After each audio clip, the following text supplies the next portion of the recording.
Έχετε πιάσει ποτέ τον εαυτό σας να λέει «Από αύριο όλα θα αλλάξουν», αλλά το αύριο έρχεται και τίποτα δεν αλλάζει? Συνεχίζετε να αναβάλλετε την έναρξη, την ολοκλήρωση ή την ανάληψη μιας πραγματικής δέσμευσης. Αυτή η σιωπηλή απογοήτευση είναι συνηθισμένη, αλλά μπορεί επίσης να ξεπεραστεί. Ο Μάρκος Αβρίλιος, αυτοκράτορας της Ρώμης και ένας από τους μεγαλύτερους εκπροσώπους του στοικισμού, αντιμετώπισε τις ίδιες εσωτερικές μάχες.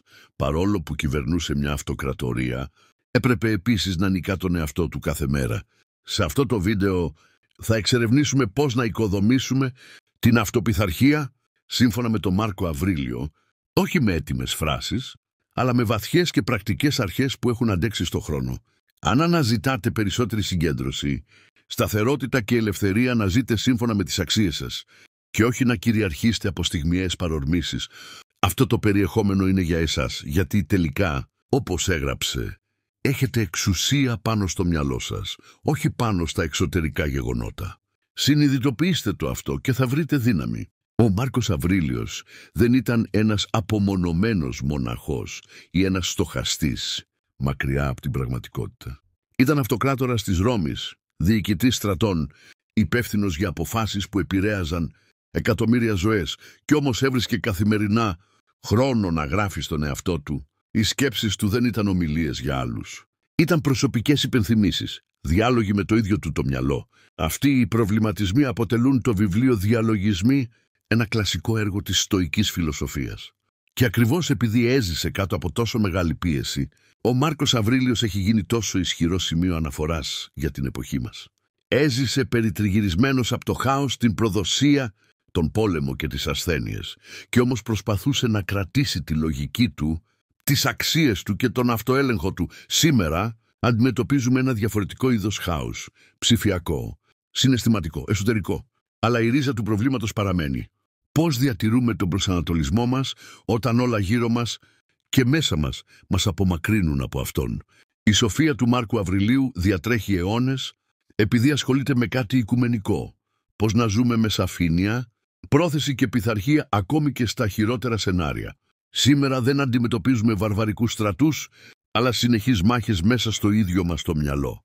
Κάθε ειδοποίηση στο κινητό τηλέφωνο, κάθε καρτέλα που ανοίγει στο πρόγραμμα περιήγησης, κάθε νέα σειρά που ξεκινά, όλα αυτά ανταγωνίζονται για την προσοχή μας. Ζούμε στην εποχή της χρόνιας απόσπασης της προσοχής.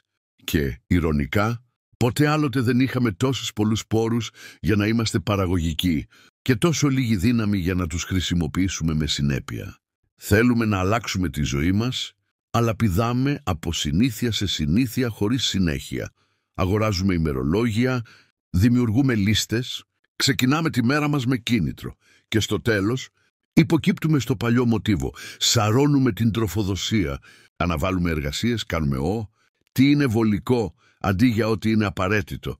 Η αυτοπειθαρχία σε αυτό το σενάριο μοιάζει με μια ανέφικτη υπερδύναμη, αλλά δεν είναι ένα φυσικό ταλέντο και σίγουρα δεν είναι κάτι που εξαρτάται από συνεχή κίνητρα. Το πρόβλημα είναι ότι έχουμε μάθει να περιμένουμε μέχρι να μας έρθει η όρεξη για να αναλάβουμε δράση.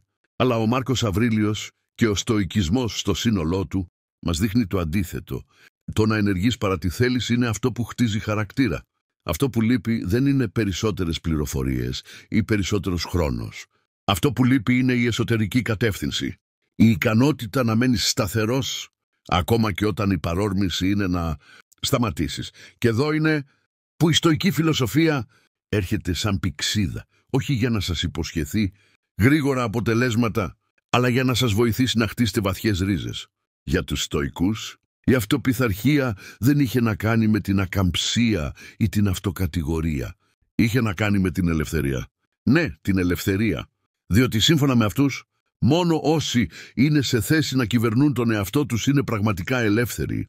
Μάρκος Αβρίλιος έβλεπε την πειθαρχία ως έναν τρόπο ευθυγράμμισης των πράξεων και των σκέψεων με τη λογική, με αυτό που είναι σωστό, δίκαιο και αναγκαίο, ανεξάρτητα από το πώς νιώθουμε εκείνη τη στιγμή.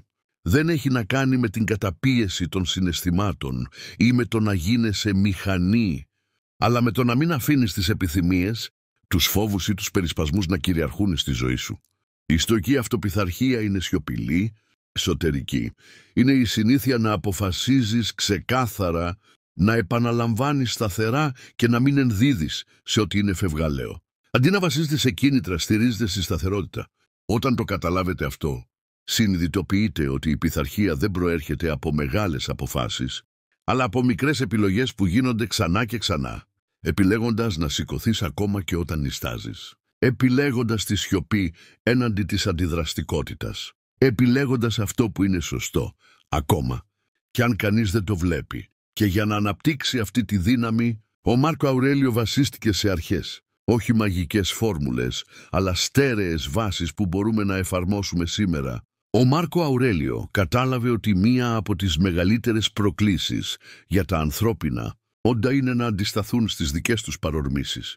Στο ημερολόγιό του έγραφε συχνά για την ανάγκη να ελέγχει τις επιθυμίες, τις αντιδράσεις και τους περισπασμούς, όχι από ηθικισμό, αλλά για να διατηρήσει την εσωτερική του ελευθερία. Για τους στοικούς, η παρόρμηση είναι μια αυτόματη, σχεδόν ενστικτώδης κίνηση.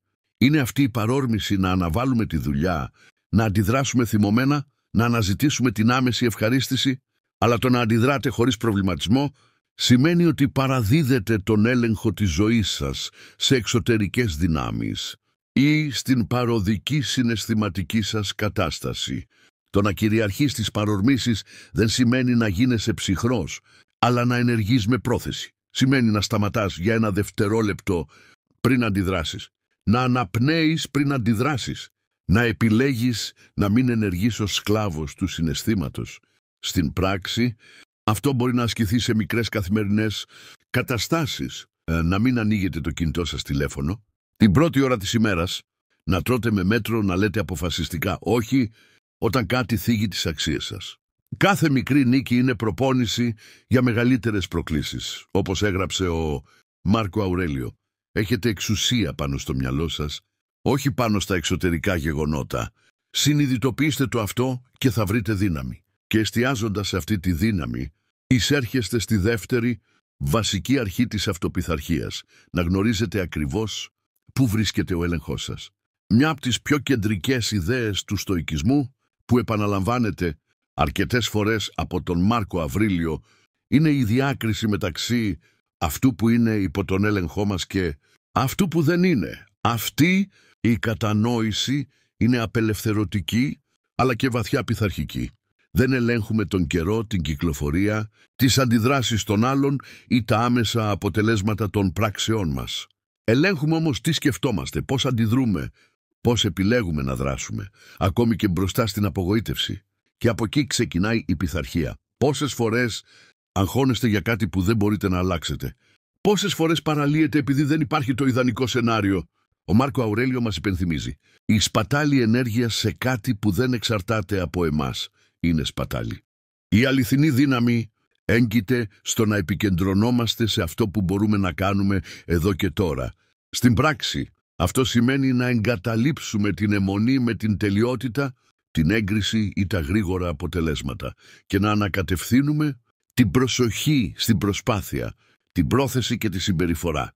Δεν ελέγχετε αν θα πάρετε προαγωγή, αλλά ελέγχετε αν θα παραδώσετε την καλύτερη δουλειά σας. Δεν ελέγχετε αν η εκπαίδευσή σας θα αποδώσει σήμερα, αλλά ελέγχετε αν θα εμφανιστείτε και θα την κάνετε. Όταν γυρίζει αυτός ο διακόπτης, το άγχος μειώνεται.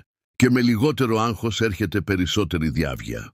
Και με τη σαφήνεια έρχεται πιο πειθαρχημένη δράση. Αυτή η εστίαση στα ουσιώδη σας προετοιμάζει για την επόμενη αρχή, την ανάληψη δράσης, ακόμη και αν δεν έχετε όρεξη. Πολλοί άνθρωποι πιστεύουν ότι πρέπει να περιμένουν την κατάλληλη στιγμή για να δράσουν, να περιμένουν την έμπνευση, την ενέργεια, το θάρρος. Αλλά ο Μάρκο Αουρέλιο μας διδάσκει κάτι ριζικά διαφορετικό. Το να ενεργούμε ακόμη και χωρίς τη θέληση είναι αυτό που μας δυναμώνει. Στους διαλογισμούς γράφει: όταν ξυπνάτε, πείτε στον εαυτό σας, σήμερα θα συναντήσω ανθρώπους που είναι εγωιστές, αχάριστοι, αλαζόνες, ανέντιμοι, και όμως θα κάνω αυτό που πρέπει να γίνει. Αυτή είναι η ουσία της αυτοπειθαρχίας. Να κάνεις αυτό που είναι απαραίτητο, ακόμη και όταν οι συνθήκες, εσωτερικές ή εξωτερικές, δεν συνεργάζονται. Το συναίσθημα είναι ένας μόνιμος σύντροφος, αλλά δεν χρειάζεται να είναι ο ηγέτης. Μπορείτε να φοβάστε και να εξακολουθείτε να ενεργείτε, να κουράζεσαι, αλλά να συνεχίζεις. Αποκαρδιωμένος, αλλά να επιμένεις. Η πειθαρχία χτίζεται ακριβώς εκεί, όταν περπατάς ακόμα και όταν ο άνεμος είναι εναντίον σου. Στην πράξη, αυτό σημαίνει να σηκώνεσαι από το κρεβάτι χωρίς να διαπραγματεύεσαι με τον εαυτό σου. Να εκπληρώνεις μια δέσμευση ακόμα και όταν κανείς δεν σε κοιτάζει. Να επιμένεις στο σχέδιό σου, ακόμα και χωρίς τον αρχικό ενθουσιασμό. Σταματάτε να ζείτε στο έλεος της διάθεσής σας και αρχίζετε να ζείτε σύμφωνα με τις αξίες σας. Ο Μάρκος Αβρίλιος έβλεπε τη ζωή ως πεδίο εκπαίδευσης της ψυχής. Κάθε πρόκληση ήταν μια ευκαιρία να εξασκηθεί στην αρετή και η πειθαρχία γι' αυτόν δεν ήταν απλώς ένα εργαλείο, ήταν ένα ιδανικό της ζωής. Ο Μάρκος Αβρίλιος δεν έγραφε για τον κόσμο, έγραψε για τον εαυτό του. Το βιβλίο «Διαλογισμοί», που σήμερα διαβάζεται από εκατομμύρια ανθρώπους, ήταν αρχικά ένα προσωπικό ημερολόγιο. Σε αυτό έκανε ανασκόπηση των σκέψεών του, των συμπεριφορών του και των πτώσεων του. Ήταν μια καθημερινή άσκηση διάβγειας και, πάνω απ' όλα, εσωτερικής πειθαρχίας. Αυτή η συνήθεια της συγγραφής δεν ήταν μια κενή τελετουργία. Ήταν ένα πρακτικό εργαλείο για να παραμένει κανείς συγκεντρωμένος σε αυτά που έχουν σημασία. Όταν γράφουμε, οργανώνουμε τις σκέψεις μας, αντιμετωπίζουμε τις δικαιολογίες μας και επιβεβαιώνουμε τις αρχές μας. Για τους στοικούς, το μεγαλύτερο πεδίο μάχης βρίσκεται μέσα στο μυαλό και η τήρηση ημερολογίου είναι η καθημερινή πρακτική της παρατήρησης αυτού του πεδίου με προσοχή και θάρρος. Μπορείτε να ξεκινήσετε με κάτι απλό. Όταν ξυπνάτε, γράψτε την πρόθεσή σας για την ημέρα. Στο τέλος της ημέρας, επανεξετάστε πώς ενεργήσατε. Υπήρχαν στιγμές παρόρμησης. Σταθήκατε σταθεροί. Τι μπορείτε να βελτιώσετε αύριο? Αυτός ο εσωτερικός διάλογος είναι μια συνεχής πενθύμηση ότι η πειθαρχία οικοδομείται μια σκέψη τη φορά και ενισχύεται όταν μετατρέπεται σε λέξεις. Είναι σχεδόν ενστικτώδες να πιστεύουμε ότι όταν κάτι εμποδίζει τα σχέδιά μας εμποδίζει να προχωρήσουμε μπροστά. Αλλά ο Μάρκος Αβρίλιος είδε ακριβώς το αντίθετο. Σε ένα από τα πιο διάσημα αποσπάσματά του αναφέρει: «Το εμπόδιο στη δράση προωθεί τη δράση. Αυτό που στέκεται εμπόδιο γίνεται δρόμος». Για τους στοικούς, οι προκλήσεις δεν είναι διακοπές. Αποτελούν ουσιαστικό μέρος της διαδικασίας. Είναι δοκιμασίες. Είναι προσκλήσεις για την άσκηση της αρετής και της πειθαρχίας. Όταν κάτι πάει στραβά, μπορείτε να ενδώσετε στην αποθάρρυνση ή μπορείτε να το χρησιμοποιήσετε ως εκπαιδευτικό υλικό. Η αληθινή πειθαρχία γεννιέται εκείνη τη στιγμή, όταν επιλέγετε να αντιδράσετε αποφασιστικά αντί να υποχωρήσετε. Έτσι αντιμετώπισε ο Μάρκος Αβρίλιος τους πολέμους, τις ασθένειες και τις προδοσίες. Έβλεπε κάθε δυσκολία ως ευκαιρία για να δυναμώσει τον εαυτό του, για να αναπτύξει υπομονή, θάρρος και αυτοέλεγχο. Και στη σύγχρονη ζωή τα εμπόδια είναι διαφορετικά, αλλά η λογική είναι η ίδια. Ένα σχέδιο που δεν λειτουργήσε όπως αναμενόταν. Μια απροσδόκητη κριτική. Μια μέρα που τίποτα δεν κυλάει. Αντί να το βάλεις στα πόδια, αντιμετώπισε το. Χρησιμοποιήστε τη δυσφορία ως μέρος του ταξιδιού, γιατί όσοι καταφέρνουν να παραμείνουν πειθαρχημένοι ακόμα και σε δύσκολες στιγμές, γίνονται ακλόνητοι. Η γνώση των αρχών είναι το πρώτο βήμα, αλλά η πειθαρχία μπορεί να οικοδομηθεί μόνο μέσω της πρακτικής και αντίθετα με τι πιστεύουν πολλοί άνθρωποι, αυτό δεν απαιτεί δραστικές αλλαγές. Απαιτεί συνέπεια σε μικρές καθημερινές επιλογές. Ακολουθούν 3 απλοί, στοικοί τρόποι για να εφαρμόσετε όσα είδαμε μέχρι τώρα. Δημιουργήστε ένα μίνι στοικό ημερολόγιο.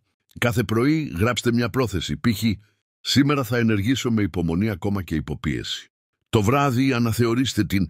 Τηρήσατε αυτό που είχατε θέσει ως στόχο. Επιλέξτε μια παρόρμηση για να ελέγξετε. Ανά εβδομάδα θα μπορούσε να είναι η συνήθεια να ελέγχετε συνεχώς το κινητό σας τηλέφωνο, να τρώτε από άγχος ή να αντιδράτε παρορμητικά. Παρατηρήστε, ρυθμίστε και γιορτάστε την πρόοδο. Αναπροσανατολίστε το βλέμμα σας μπροστά στα εμπόδια. Κάθε φορά που κάτι πάει στραβά, σταματήστε και ρωτήστε: πώς μπορώ να αναπτυχθώ από αυτό? Αυτή η ερώτηση μετατρέπει την απογοήτευση σε καύσιμο. Η στοική πειθαρχία δεν απαιτεί τελειότητα, αλλά αποφασιστικότητα. Δεν γεννιέται από το συναίσθημα, αλλά από την επαναλαμβανόμενη επιλογή. Κάθε φορά που ενεργείτε σύμφωνα με τις αξίες σας, έστω και για λίγο, διαμορφώνετε τον εαυτό σας από μέσα. Και όταν αυτή η πρακτική γίνεται μέρος της καθημερινότητάς σας, κάτι αλλάζει. Η ζωή πάβει να είναι ένα πεδίο μάχης ενάντια στον εαυτό σας και γίνεται ένα ταξίδι με κατεύθυνση. Μπορεί να φαίνεται αντιφατικό, αλλά η μεγαλύτερη ελευθερία που μπορείτε να αποκτήσετε δεν προέρχεται από το να κάνετε αυτό που θέλετε, αλλά από το να καταφέρνετε να μην κάνετε αυτό που δεν πρέπει. Για τους Στοικούς, η μεγαλύτερη ελευθερία προέρχεται από το να κάνετε αυτό που θέλετε. Για τους Στοικούς, και ιδιαίτερα για τον Μάρκο Αυρίλιο, η πραγματική ελευθερία είναι εσωτερική. Είναι η ικανότητα να μην είσαι έρμεο των παρορμήσεών σου, της διάθεσης της ημέρας, των προσδοκιών των άλλων, είναι να ενεργείς με επίγνωση, ακόμη και όταν όλα μέσα σου φωνάζουν για απόσπαση της προσοχής, άνεση ή διαφυγή. Η πειθαρχία με αυτή την έννοια δεν είναι τιμωρία. Είναι ωριμότητα, είναι δύναμη, είναι αυτονομία. Όσοι πειθαρχούν στον εαυτό τους απελευθερώνουν τον εαυτό τους. Και όσοι απελευθερώνονται ζουν με ελαφρότητα, σαφήνεια και σκοπό. Όπως έγραψε ο Μάρκο Αουρέλιο, τίποτα σπουδαίο δεν δημιουργείται ξαφνικά. Πρέπει να είστε υπομονετικοί, σταθεροί και να δουλεύετε πάνω στον εαυτό σας κάθε μέρα. Γιατί η ζωή που θέλετε πιο παραγωγική, πιο ειρηνική, πιο ουσιαστική, ξεκινάει όταν επιλέγετε να οδηγήσετε τον εαυτό σας. Αν κάποια από τις ιδέες εδώ σας βρίσκει σύμφωνο, επιλέξτε μια αρχή και ξεκινήστε σήμερα. Ποια στοική στάση θα εφαρμόσετε πρώτα? Μοιραστείτε το στα σχόλια και αν αυτό το περιεχόμενο σας ενέπνευσε, κάντε like, μοιραστείτε και εγγραφείτε στο κανάλι. Να θυμάστε, η πειθαρχία οικοδομείται με μια μικρή πράξη θάρρους κάθε φορά.